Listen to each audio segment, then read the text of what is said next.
उससे भी ज्यादा महत्वपूर्ण बात है सुखी सदा संतोषी।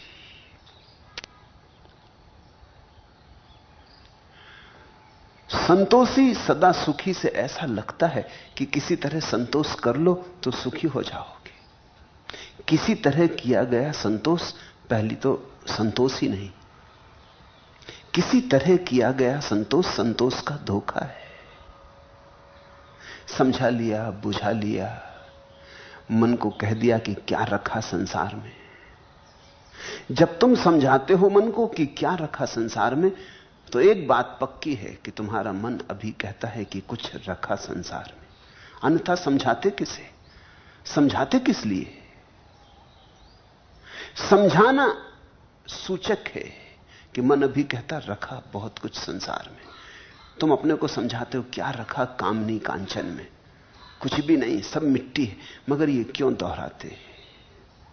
ये तुम्हारा बोध है, ऐसा तुमने देख लिया, ऐसी तुम्हारी दृष्टि का अनुभव हो गया, ऐसी तुम्हारी प्रतीति हो गई, तो अब क्या दोहराना कामनी कांचन, बात खत्म हो गई। सुबह जाग के तुम ऐसा थोड़ी बार बार दोहराते हो कि जो सपना देखा झूठ है, जो सपना देखा झूठ है। और ऐसा तुम दोहराओ तो स्वभावतः शक होगा कि तुम्हें सपने पर बहुत भरोसा आ गया। अभी तक तुम कहे चले जा रहे हो कि सपना झूठ है। अभी तक सच होने की लकीर तुम्हारे भीतर मौजूद है। अभी तक तुम्हारे भीतर सपने पर भरोसा है। उस भरोसे को काटने के लिए तुम कह रहे हो सपना झूठ है। हम उन्हीं बातों को समझाते हैं जिनके विपरीत हमारी दशा होती। तुम समझाते हो कि स्त्री के शरीर में क्या रखा, सब मलमूत्र है। मगर ये क्यों समझाते हो? ये किसको कह रहे, किस लिए कह रहे? थोड़ा इसमें झांक के देखो, तुम्हें जरूर स्त्री के शरीर में रूप दिखाई पड़ रहा है, सौंदर्य दिखाई पड़ रहा है। वो सौंदर्य तुम्हें बुला रहा है, वो रूप तुम्हें निमंत्रण दे रहा है। उस निमंत्रण से तुम घबरा गए हो, डर गए हो। उस निमंत्रण को काटने के लिए तुम समझा रहे हो कि सब जरा गौर से देखो, मलमूत्र भरा है। अब ये बड़े आश्चर्य की बात है कि तुम्हारे जो ऋषि मुनि शास्त्रों में लिख गए कि स्त्री के शरीर में मलमूत्र भरा है, इनमें से कोई भी ये नहीं लिखता कि मेरे शरीर में भी मलमूत्र भरा है। जैसे कि इनके पास कुछ सोने का शरीर है। और बड़े मजे की बात है, इनमें से कोई भी नहीं लिखता कि स्त्री के शरीर से ही ये पैदा हुए, तो मलमूत्र से ही पैदा हुए और गए बीते मलमूत्र होंगे, क्योंकि मलमूत्र से कोई सोना नहीं आ जाता। इनमें से कोई भी नहीं लिखता कि मेरे शरीर में मलमूत्र भरा है। स्त्री के शरीर में मलमूत्र भरा है। स्त्री के शरीर में आकर्षण है। उस आकर्षण को काटने के लिए ये उपाय कर रहे हैं। ये उपाय सब झूठे। इस तरह आकर्षण कटता नहीं। ऐसे तुम समझा बुझा के संतोष कर लो, ये संतोष बस माना हुआ है। इस संतोष से क्रांति ना होगी, दिया ना जलेगा, तुम रूपांतरित ना हो जाओगे, तुम्हारे जीवन में प्रकाश ना छा जाएगा, और ना ही अमृत की वर्षा होगी। तृप्ता देखो जीवन को गौर से, यहां अतृप्त होने का कारण ही नहीं है।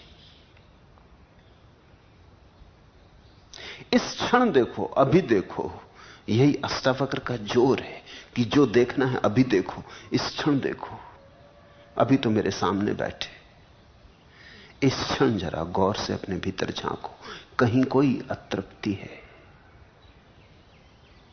कहीं कोई आकांक्षा है, कहीं और होने का मन है, कुछ और होने का मन है। अगर शांत होकर भीतर देखोगे तो पाओगे कि तृप्ति ही तृप्ति लहरें ले रही। जिसने भी भीतर झांका उसने पाया कि तृप्ति का सागर है, गहन परितोष, सब भरा पूरा है, जो चाहिए मिला हुआ है, जैसा होना चाहिए वैसा है। इससे अन्यथा की मांग में उपद्रव शुरू होता है। तुम जितनी चीज से तृप्त हो सकते थे उतनी परमात्मा ने दी है, उससे ज्यादा दी है। जितने से तुम आनंदित हो सकते थे उतना सारा आयोजन तुम्हारे लिए है। अब तुम देखो ही ना, और तुम कहीं दौड़े चले जाओ और भागे चले जाओ। तुम्हारी आंखें कोल्हू के बैल की तरह एक दिशा में ही देखती रहें, और तुम चारों तरफ न देखो, और ये जो महोत्सव चल रहा है इससे तुम्हारा कोई संबंध ही ना बने, तो तुम अभागे, और कारण तुम ही। तृप्ति सहज ज्ञान का फल है, जागरण का फल है। जाग के जिसने देखा उसने अपने को तृप्त पाया, सोए सोए जिसने अपने को टटोला उसने अपने को अतृप्त पाया। मेरे पास लोग आते हैं, वे कहते हैं हम तृप्त कैसे हो जाएं, संतुष्ट कैसे हो जाएं। मैं कहता हूं ये गलत सवाल ना पूछो। संतुष्ट और तृप्त होने की तुम चेष्टा कर ही रहे हो, करते ही रहे हो, वह नहीं हो पाया। मैं तुमसे कहता हूं ये बात छोड़ो, तुम इतना तो देखो कि तुम कौन हो, क्या हो। बस पहली बात पहले, प्रथम, फिर दूसरे को हम दूसरा सोच लेंगे। तुम एक बात से परिचित हो जाओ कि तुम कौन हो।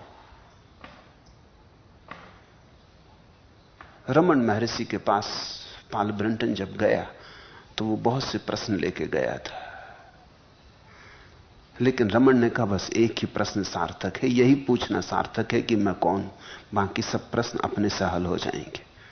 तू एक ही प्रश्न पूछ ले। तो उसने कहा अच्छी बात, यही पूछता हूं कि मैं कौन हूं। रमन ने कहा यह भी तू मुझसे पूछता है, आंख बंद कर और अपने से पूछ ले कि मैं कौन हूं। पूछता जा, खोजता जा। तू है इतना तो पक्का है, तू है और चेतन है इतना भी पक्का है, नहीं तो मुझसे पूछना कैसे आता है। जीवत है, चैतन्य है, अब और क्या चाहिए। दो महाघटनाओं का मिलन तेरे भीतर हो रहा, चैतन्य और जीवन मिला, अब और क्या चाहिए तृप्ति के लिए। तुम्हें जीवन के वरदान का कोई स्मरण नहीं, तुम भूल ही गए कि तुम्हारे पास क्या है। जीवन है। सिकंदर जब भारत से वापस लौटता था, एक फकीर को मिलने गया। और फकीर से उसने कहा कि जानते हैं मैं कौन हूं? सिकंदर महान, सारी दुनिया का विजेता। वो फकीर हंसने लगा। उसने कहा कभी ऐसे ही सपने मैंने भी देखे थे, मगर मैं समय के पहले जाग गया। तू अभी जागा कि नहीं? कौन सपने नहीं देखता सिकंदर होने के? उस फकीर ने कहा यह कोई नई बात है, हर आदमी यही सपना लेके पैदा होता है। सिकंदर ने कहा मैं समझा नहीं। उस फकीर ने कहा ऐसा सोच, रेगिस्तान में तू खो जाए और प्यास लगे जोर से, और कोई आदमी कहे कि एक गिलास जल मैं तुझे दे सकता हूं, कितना साम्राज्य तू देने को राजी होगा एक गिलास जल के लिए? उसने कहा आधा दे दूंगा उस क्षण में। तो फकीर ने कहा वो जिद्दी हो और कहे कि मैं तो पूरा लूंगा, तो तू पूरा साम्राज्य देने को राजी होगा एक गिलास के लिए? सिकंदर ने थोड़ा सोचा और उसने कहा कि ऐसी घड़ी होगी मरुस्थल में भटका होऊंगा तो पूरा साम्राज्य भी दे दूंगा। वो फकीर खूब खिलखिला के हंसने लगा।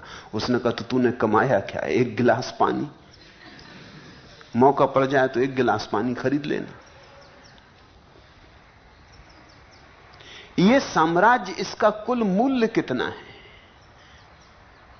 गला जरा अतृप्त होगा तो उसको भी तृप्त ना कर पाएगा, तो आत्मा को तो तृप्त कैसे करेगा?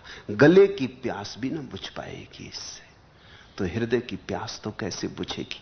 देह की क्षुधा भी ना मिटेगी तो आत्मा की क्षुधा तो कैसे मिटेगी? उस फकीर ने कहा बहुत हो गया पागलपन, अब उतर नीचे सपने से, जाग। एक ही प्रश्न महत्वपूर्ण है और वो पूछना है कि मैं कौन हूं। और ऐसा मत सोचना कि तुम पूछते रहोगे मैं कौन हूं, मैं कौन हूं, तो उत्तर आ जाएगा जैसे कि परीक्षा की कॉपियों में उत्तर आते। नहीं, जब तुम पूछते ही रहोगे, उत्तर तो नहीं आएगा, एक दिन प्रश्न भी रुक जाएगा। अनुभूति आएगी, उत्तर नहीं, अनुभव आएगा। जीवन और चैतन्य तुम्हारे भीतर जो मिल रहे, जो महामिलन हो रहा, जीवन और चैतन्य हाथ में हाथ डाल के जो नाच कर रहे, जो नृत्य चल रहा, उसकी प्रतीति आएगी, उसका साक्षात्कार होगा। उसी साक्षात्कार में तृप्ति है। तेन ज्ञान फलम प्राप्तम योगाभ्यास फलम तथा।